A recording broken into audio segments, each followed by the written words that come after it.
presents information based in part on theory and conjecture. The producer's purpose is to suggest some possible explanations, but not necessarily the only ones, to the mysteries we will examine.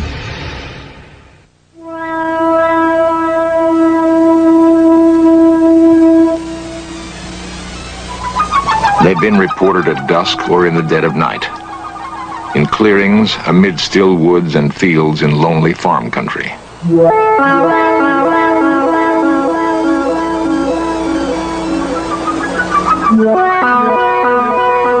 Sometimes they come in silence, sometimes with quiet thunder. Often they leave marks in the earth, signals of their passing. They've been seen but fleetingly, and their extraordinary presence creates a frightening mystery. In fields from West Virginia through Wisconsin to Oregon are the beginnings of answers.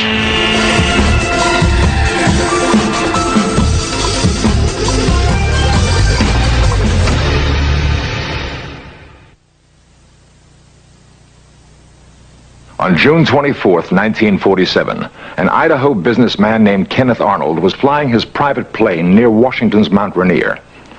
He saw 9 disc-like objects moving rapidly along the horizon. Arnold said they moved erratically, like saucers skipped across a pond. Flying saucer thus became part of our language. After the Mount Rainier sighting, unidentified flying objects were reported all over the country, an astonishing number of them. And the sightings have continued to this day.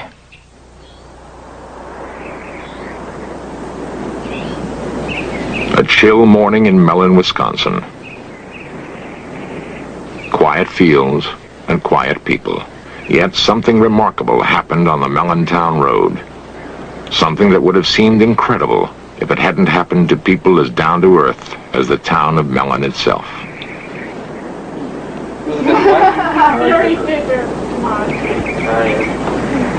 much did you make out of last year? Maybe about 20-some bucks. I made about $5.60. Philip Baker works in a mill on the same job for more than 20 years. He's grown up here and passed on to his children a love for the land, a love for planting and harvesting his own crops, for cutting wood to warm the house in the long Wisconsin winters. He was an officer in his union once, but stepped down because it meant too much time away from his wife Shirley and their kids, Monty, Jeff, Jane, and John. Lazy, good for nothing. The most important things to the Baker family are hard work and being together. They were together the most incredible night of their lives. It was March 13, 1975. I was carrying 2 cats. I was walking to the garage, and I got by this corner, right by the house here, and I looked, and there was this weird object, funny noises, and it was really bright, and I didn't know what I should do. So I was going back and forth, and finally I threw the cat in the garage, and then I ran to the house around the corner, and I couldn't get the door open. When I first saw it, I was standing approximately right here, but I couldn't get too good of a view of it because the brush and the trees were in the way. So then I went back into the house, and I got my coat on. My 2 youngest boys and Jane were following me. We went over here to get a better look at the object that was sitting on the road, and my curiosity still wanted me to get a better view of it, so we walked down. Of course, the ground was covered with snow, and my car was sitting here in the driveway, and of course there were snowbanks on the side of the roads, and there's where I got my estimate of the size of the object, approximately 12 feet in diameter, with the markings in the snow, and I would judge the object at the center of it was approximately 6 feet high. It was like a turtle.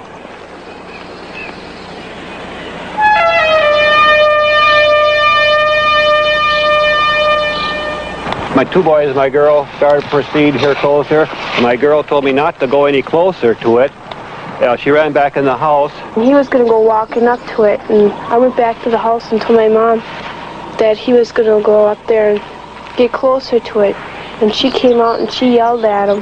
My wife came out and hollered at me and told me not to be foolish and go any closer to it, not knowing exactly what the object was on the road. And of course I did get a very good view of it from here, as there was nothing blocking my vision on the road.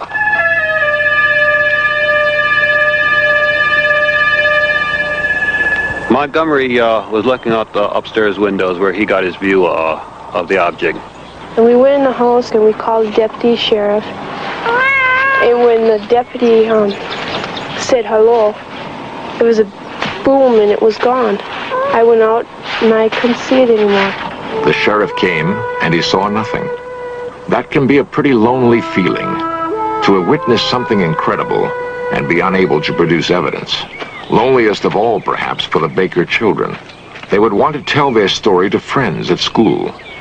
But who would believe them? Well, Monty, my oldest boy, he was all upset. He told my other two boys, now don't say anything. Don't say anything to kids at school. We don't want nothing of this to get out. And of course, Janie was in tears. She says, well, I know what I saw. She says, you trying to tell me I'm crazy or something? She said, I know what we saw. She says, don't try to tell me I didn't see anything, because she said, I know I saw it. And she was in tears and everything else that night. And of course, the undersheriff, I apologized when he left me off here, because I thought, well, no, we didn't find anything. He'll think I'm a little off too. And he said, no, don't forget, just forget about it. I said, well, I said, okay, let's forget about it. And I said, but don't tell anybody then. Matter of fact, I even mentioned him. I said, don't tell anybody. I said, just forget it then, because I said, let's drop the whole story. Mellon has a newspaper, the Weekly Record. Editor Jasper Landry knows just about everybody in Mellon by first name. I've known Mr. Baker for about 30 years, and he and his family have been here a long time. And when this story broke on the UFOs, he asked me not to put it in the paper because of the anxiety his family was being put through by callers and curiosity seekers. And so I thought that I wouldn't. And he was very appreciative. I honored his wish to not have it printed. The story got around anyway, of this country lane where the Baker family saw something big and metallic with red and green lights. Something that was gone almost as soon as it came. My name is George Ree, Mellon, Wisconsin. I am the undersheriff of Ashland County. On this night in question, I answered a complaint of Philip Baker, and I arrived at the site and I investigated it, and I firmly believe that the Baker family did see an object. Sheriff Ree had good reason to believe Baker's story. He may have arrived at the Baker house too late to see anything there. But when he left, a second call came to investigate reported lights in the sky. Ree and 7 deputies from 2 counties raced across country roads. Sheriff Ree would sight a bright object darting in the sky, call on his radio for another car to intercept it, and the object would dart away, sometimes to briefly join another hovering in the sky. One of Ree's deputies said the light given off by the objects was so intense he could read a newspaper by it. And when it passed over another patrol car, the police radio went dead. To this moment, no one knows what it was that George Ree and 7 county policemen chased that night in Wisconsin.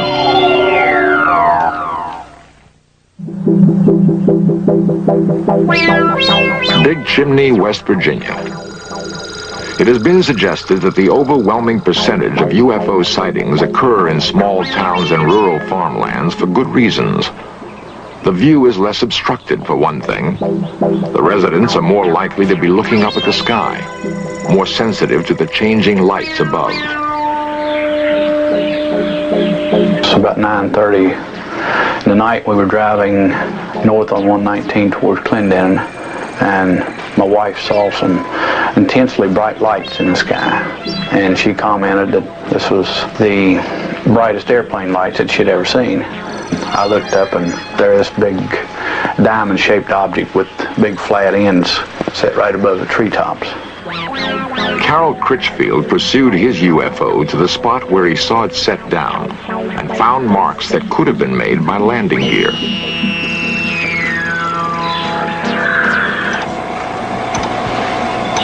Critchfield is a foreman in a big chimney chemical plant.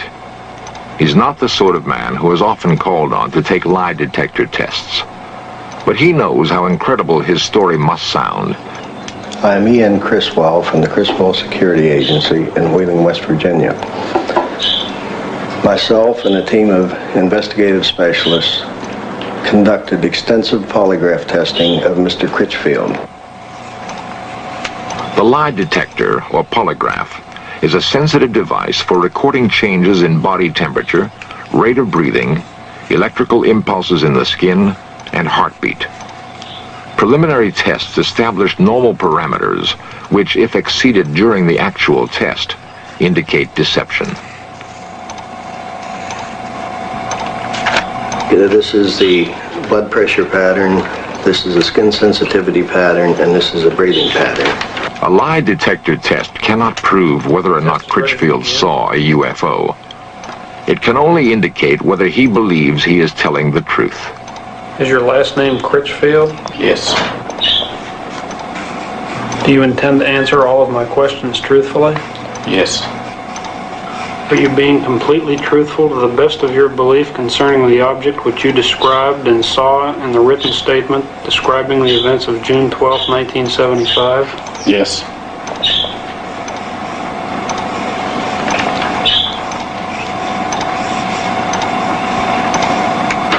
Are you being truthful when you say that in the first 35 years of your life you have never lied to a police officer? Yes. Are you being completely truthful when you say that you have no knowledge of how the burn spots and other evidence were created other than by the object described in your written statement? Yes.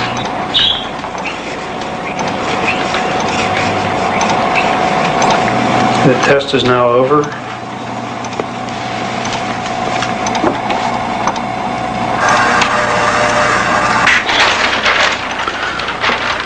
On the first question here concerning Mr. Critchfield's name, there was no reaction in any of the tracings. And the second question concerning the, does he plan to answer all questions truthfully? Again, there were no reactions indicating deception. And question number 3 concerning the object that Mr. Critchfield described in a written statement previous to this examination, there were no reactions significant of deception. On the question concerning the burn spots and the other evidence left by the object, there were no reactions indicative of deception. And it is our opinion that Mr. Critchfield has told the complete truth about all statements concerning the object he cited on June 12, 1975. It would be unusual indeed if a man not noted for vivid imagination and guile could invent a story about a UFO and then control half a dozen involuntary body functions in such a way as to fool a sophisticated machine and experienced technicians. Much easier to believe that something extraordinary happened on a hilltop in Big Chimney, West Virginia. Something that touched Carol Critchfield's life and left him wondering.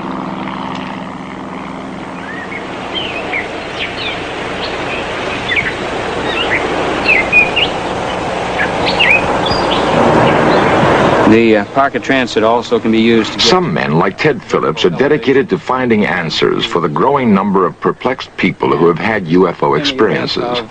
Phillips is an amateur scientist and UFO investigator. Neat little pocket penetrometer.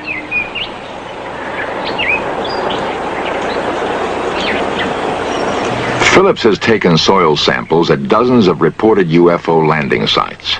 He and his fellow investigators have amassed reports of no less than 60,000 UFO sightings in the past 30 years.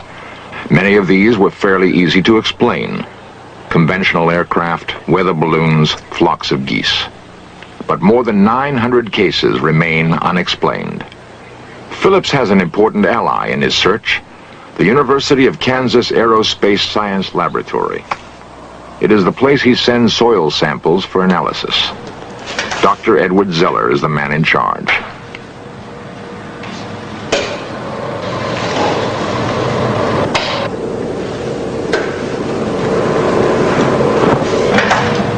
Zeller believes it would be unscientific to ignore UFO reports, and that the techniques of hard scientific analysis can be put to work finding answers.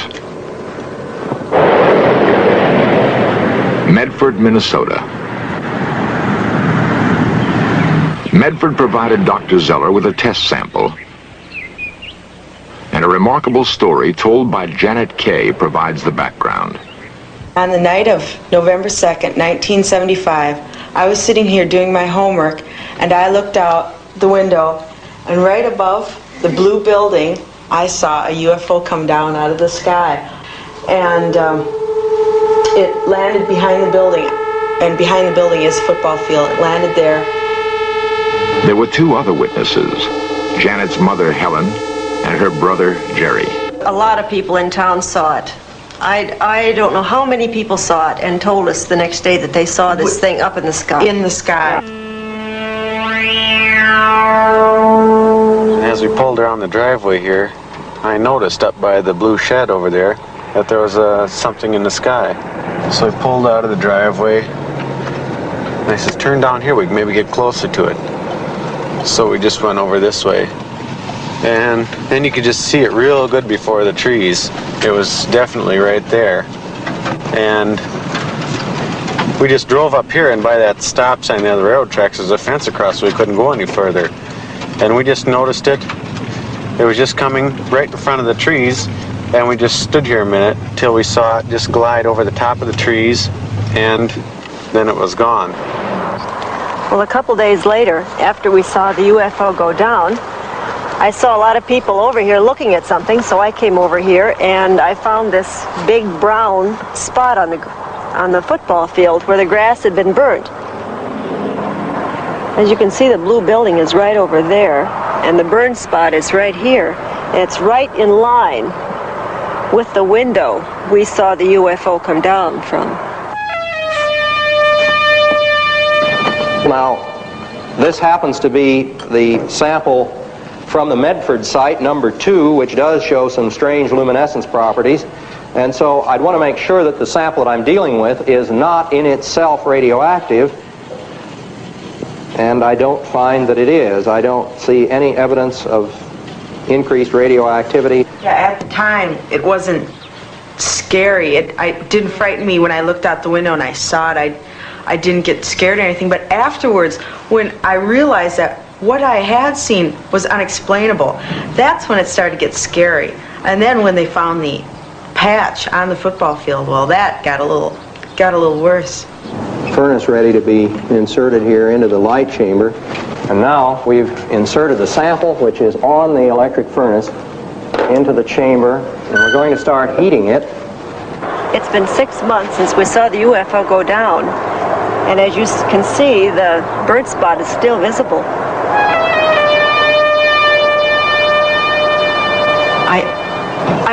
I just wish I knew what it was.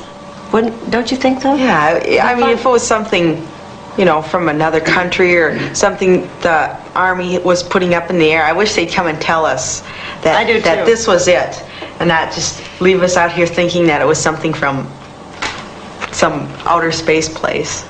I'd be satisfied with any kind of an explanation. Well, we're going to start off here by looking then at the glow curves, which I ran about 2 months ago on the Medford site. And if we look at the curve at the center of the site, we see that there's just a very small rise here. That is, the luminescence peak is very small. At the edge of the site, as we proceed along here, at the edge of the site, we discover the intense luminescence. Now, this luminescence that we are observing is apparently the result of some sort of radiation effect. It looks, at least, as though that particular sample at the edge of the site has been subjected to some kind of high-energy radiation. If I had never seen a UFO, I wouldn't believe in it. I wouldn't believe me if I were you. Because I have nothing to show you. I can't say, you know, I saw this. I just have nothing. All you have is my word. But there is more than just Mrs. Kay's word.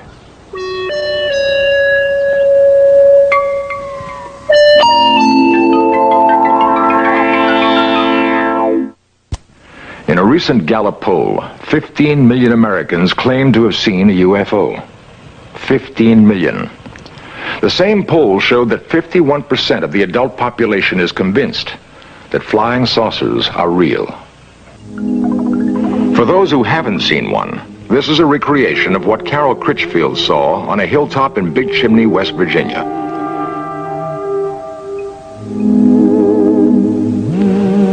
The artists used the same technique that a police artist would use in recreating the features of a suspect from the descriptions of witnesses. And this is what Philip Baker saw on the town road in Mellon, Wisconsin.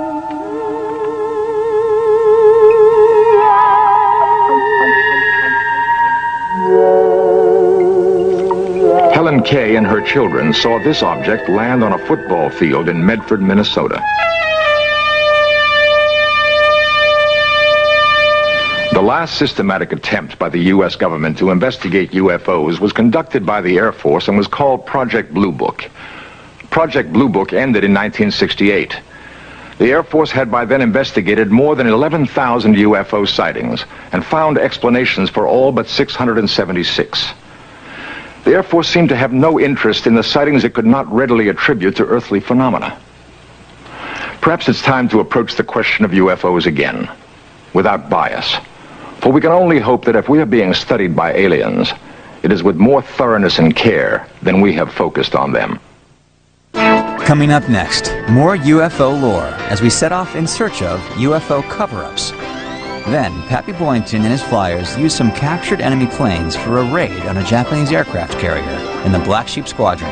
And tonight, History Undercover opens the files on the cover-up of the attack on the USS Liberty. The captain and crew believed the unmarked planes that attacked them and killed 34 sailors were in fact Israeli. That's at 8 o'clock tonight.